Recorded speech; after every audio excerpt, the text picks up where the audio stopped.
कहानी है सोनपुरा गांव की, जहां राघव नाम का गरीब किसान अपनी पत्नी सीता और चांदनी नाम की बकरी के साथ रहता था। कई महीनों से उसकी फसल खराब हो रही थी। घर में खाने तक को कुछ नहीं बचा था। देखो जी, कई दिन हो गए घर में खाने तक को कुछ नहीं है। अगर ऐसे ही चलता रहा तो हम भूखे मर जाएंगे। भाग्यवान, तुम तो जानती हो मैंने मेहनत करने में कोई कमी नहीं छोड़ी, लेकिन ना जाने क्यों फसल अच्छी होती ही नहीं। अब मैं क्या करूं? अगर जल्दी कुछ नहीं किया तो मैं तुम्हारी टूटी झोपड़ी छोड़कर चली जाऊंगी। चिंता मत करो, कोई ना कोई रास्ता जरूर निकलेगा। अगली सुबह राघव खेत चला जाता है।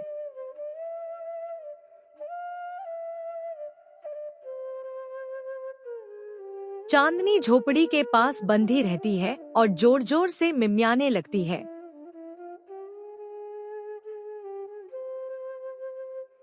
चुप रह, हर रोज चीखती रहती है। आज तुझे सबक सिखाऊंगी। वह पास के चरवाहे को बकरी बेच देती है और बदले में जलेबी और समोसे खरीद लाती है।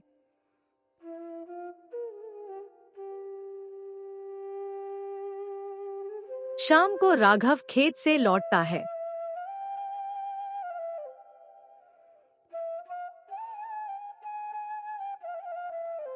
अरे सीता, चांदनी कहाँ गई? और ये समोसे और जलेबी कहाँ से आए? पास वाली कमला लेकर आई थी और तुम्हारी बकरी शायद जंगल चली गई होगी।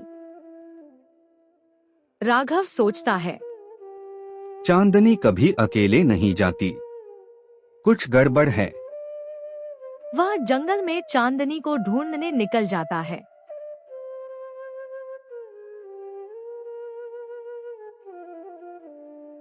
अरे चांदनी कहाँ चली गई?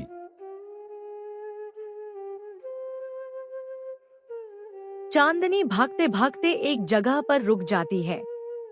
तभी राघव को किसी के रोने की आवाज सुनाई देती है। कौन है वहाँ? सब ठीक तो है ना?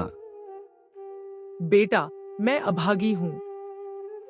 इस जंगल में झोपड़ी बनाकर रहती थी, लेकिन कल रात तूफान ने सब उजाड़ दिया। अब मेरा कोई नहीं है। अम्मा, मैं गरीब हूँ, खुद भी 2 वक्त की रोटी मुश्किल से जुटा पाता हूँ। लेकिन आप चाहें तो मेरे साथ चलिए, मेरे घर को ही अपना घर मान लीजिए। तू बहुत नेक दिल है बेटा। आज से तू ही मेरा बेटा है। राघव अम्मा को घर ले आता है। घर पहुंचते ही सीता गुस्से से भर उठती है।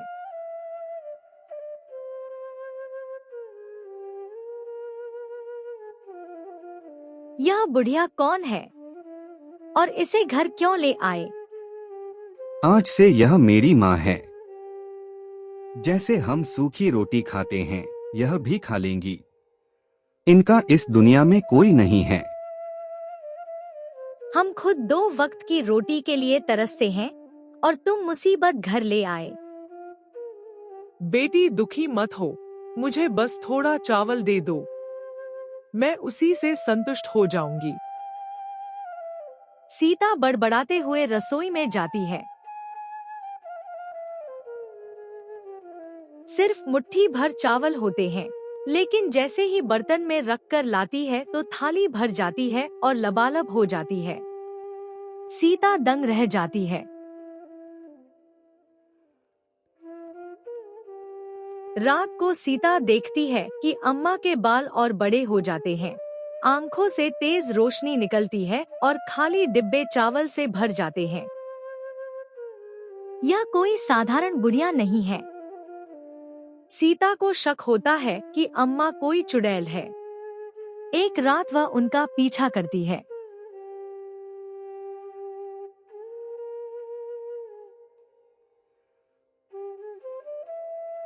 पीछा करते करते सुबह हो जाती है और अम्मा थोड़ी देर बाद सुंदर रानी परी में बदल जाती है। दूसरी परी आती है।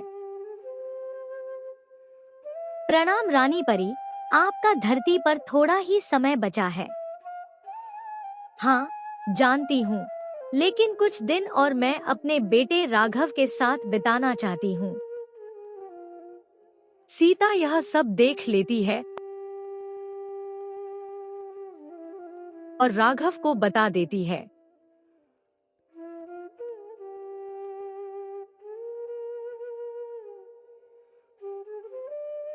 अम्मा, क्या आप रानी परी हैं?